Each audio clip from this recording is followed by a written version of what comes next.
Hi guys, welcome back to Martin's Motor Channel. We've taken one step forward and two steps back.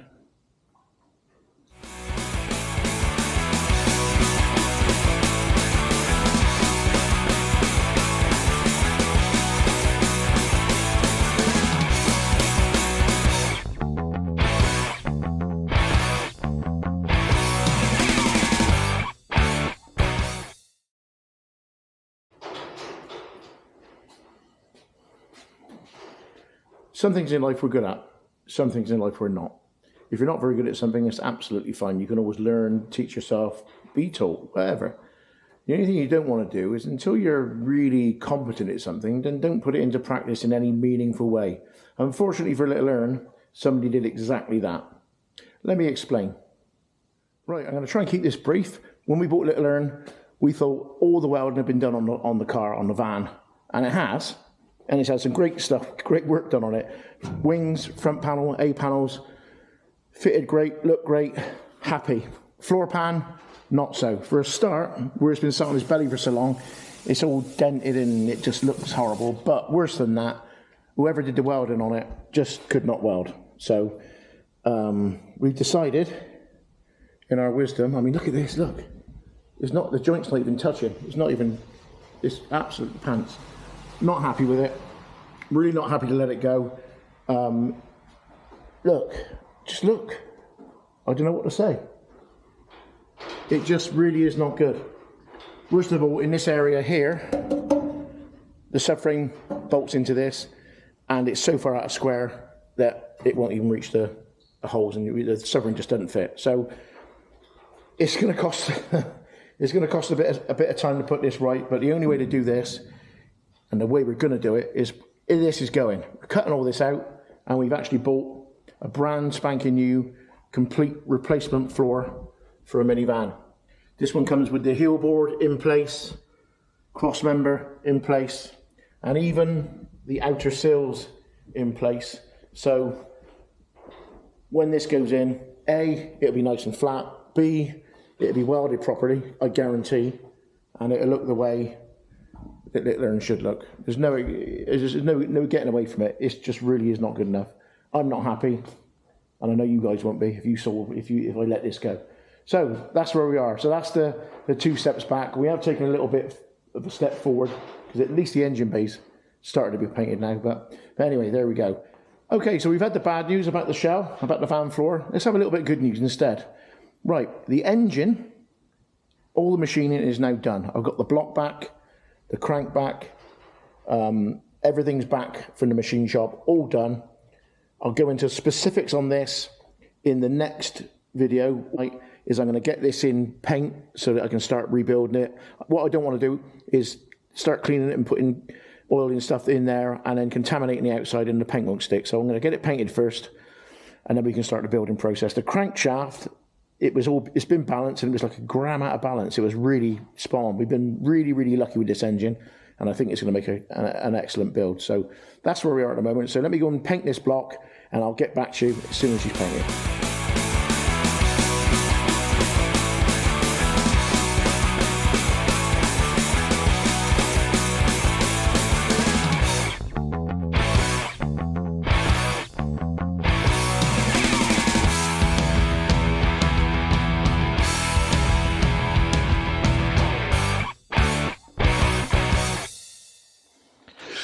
Confession time, guys.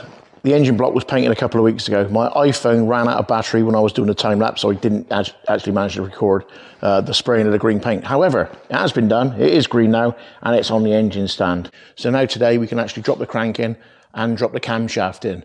Now there's some other bits and pieces that I was going to do today that I can't do, and I'll go through that a bit later. But anyway, let's do a bit of assembly, shall we? Off camera, I did do a thorough cleaning of the block on the top face and in the underside. I'll quickly show you that now. We'll turn the block over.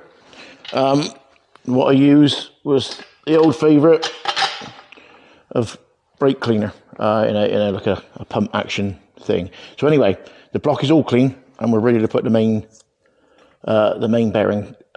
bearings in, basically. So let me just pop those in a sec. Now I have again give these a thorough clean beforehand. I'll just give them one final little wipe down. As you can see, there's a little tang on the bearing and there's a little notch in the block, and that's where they sit. So I'll just pop this one in on camera. I'll do the other ones off camera because it's not exactly the most interesting footage in the world. So let me just pop this one in, nice and clean. Now we're just going to make sure we push him in nice and firm and make sure he's seated and flush with the mounting face or the mating face of the block. So it's as simple as that. That's that one in. Right, let me go and do the other two, and then we'll carry on with the next stage. Okay, that's all three of the the main bearings in there. The part that goes in the block. If you notice, these got a bit of a groove in them, and that's for the oil. You know, when the oil comes out of these holes here, it just circulates it around the bearing around the crank. Before I actually put the crank in and the thrust washers, I'm going to actually put the cam in.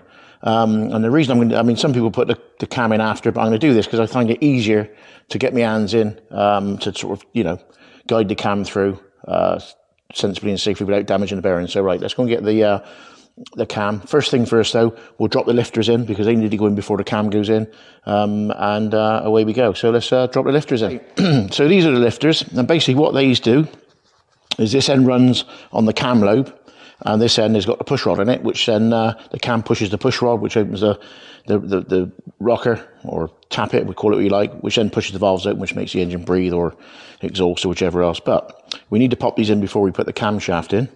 I've given them a thorough cleaning, again in brake clean, and what I'm going to do now is I use an engine assembly lube, which is quite a thick, made by Lucas. It's quite a thick, gloopy sort of product, but it does mean that all the rotating parts or the parts that need to move in the block are really well coated when on the very first start of the engine, so you don't get any dry spots and whatever, and no damage. So let's give these a real good coating, drop all 8 of these lifters in, and then we'll do the same with the cam, lube it up, pop the cam in there.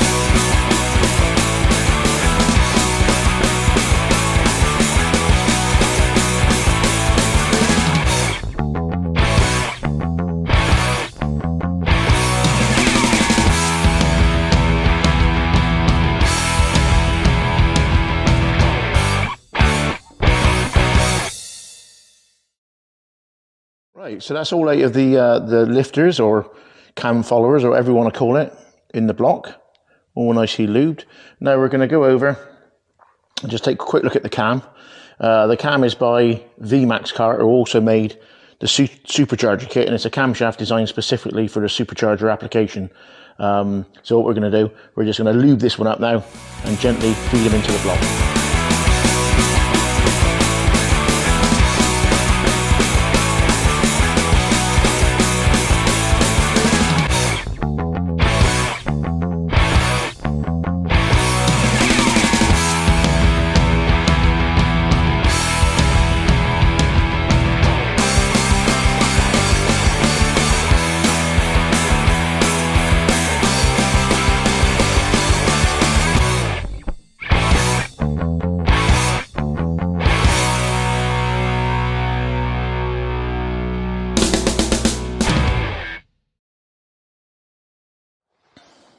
Camshaft in and nicely lubed, so it's good to see things finally coming together for the block. So let's carry on now and get the crankshaft in. Before I drop the crank in, we need to put the center main thrust bearings in.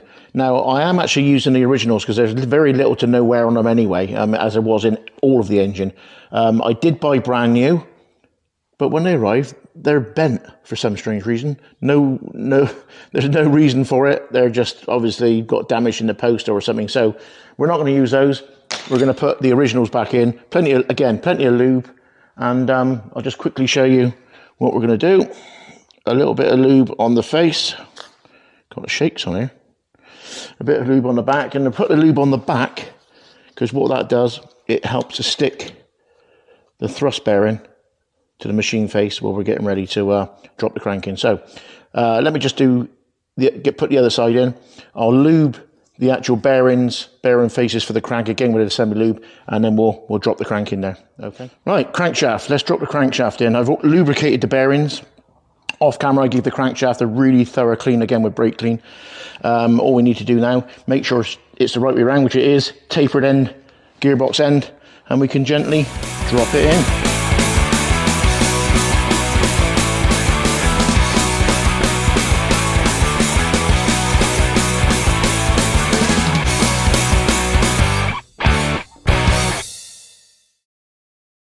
Now the crankshaft's in and nicely lubed, we can put the main caps on and torque those down. Now I've got them all cleaned and prepared over here, as well as the center main thrust washers or bearings, and we can pop those on, torque them up to 60 foot-pound, and that's the crank and the camshaft all installed, ready for the next stage. I'll just go through the fitting of the center main because that's got the thrust bearings in it, just to give you a basic overview of what I'm going to do. All three are going to be the same process. There's no point in filming all three of them. So first things first, a little bit of lube, to help stick the thrust bearing to the thrust face. Okay, stringy stuff, stringy stuff. Give it a good old massage in to get it all over it. And like I said before, what this will help do is it will help stick the thrust bearing to the actual bearing cap face, so that when we drop it, it doesn't fall out. Now, before I took this engine apart, I did actually put some markings on it so I knew which way. You can't get the bearing caps wrong, which position they go in, but obviously the orientation, you want to get it right. So what I did, I put a couple of little center punch marks on there and also on the block, so I know now that this cap goes this way around. So I'll just drop him on there nice and gently. Now this is the cap with the, if you remember in the other video, we did the center main machining to strengthen this cap. So this is the actual cap that's got the center main support on it. So we'll just give that face a quick clean and pop that on as well. Now what you'll notice is he's not sitting down very well. Now there's dowels in these caps and they are a little bit on the tight side, so we'll give him a gentle, just a gentle tap to, you can see they're just seating down nicely on their own. Okay, and then we just pop the two studs on there. Now they've already got lube on them because of the engine assembly lube, because you should really lube these up to get the correct torque reading. But like I said, there's plenty of lube on these as it is, because this has already been dry assembled once. So we're going to pop those on. But before we torque these down, we'll put the other two on as well and torque all six down at the same time. I've set the torque wrench at 60 foot-pound, as it says in the manual. And we'll start on the center one, and then we need to change the socket over it because it's a different size socket for the end. So I'm just going to nip it down equally on both bolts, so they feel about the same. This one seems to obviously go down a lot farther than the other one. So he's just starting to bite now. That one's just starting to bite now. Okay, now that one feels pretty good, so we're going to pull this one round until we hear a click. Eventually. There you go. That's 60 foot-pound.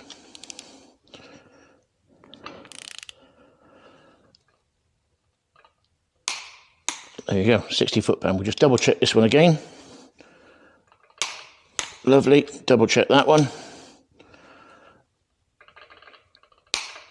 Here we go. Just change the socket over and we'll do the end ones and I'll come back to you.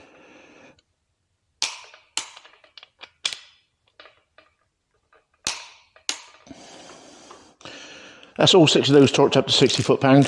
So let's talk about what the next stage is. Next stage of the build is con rods, pistons, and start to complete the block assembly. I did say before that I wanted to try and balance the con rods myself. Unfortunately, we did have a little go. We made up a jig. Really is quite a finicky process. We made the jig as well as we could, but every time we put a con rod on, took it off without even touching it and put it back on again, you got a different reading. So I thought, bite the bullet. We spent a lot of time and energy getting everything in this engine right. So I've taken the con rods off to Anderson Racing Engines and they're going to balance them for me, and then we can bring them back hopefully next week, put the pistons on, gap the rings, and finally assemble the rest of this block and get it as a complete unit, and then we can move on to the gearbox. One final thing, also, again, many apologies. I did this a couple of weeks ago, is Little Ern's floor is now no more.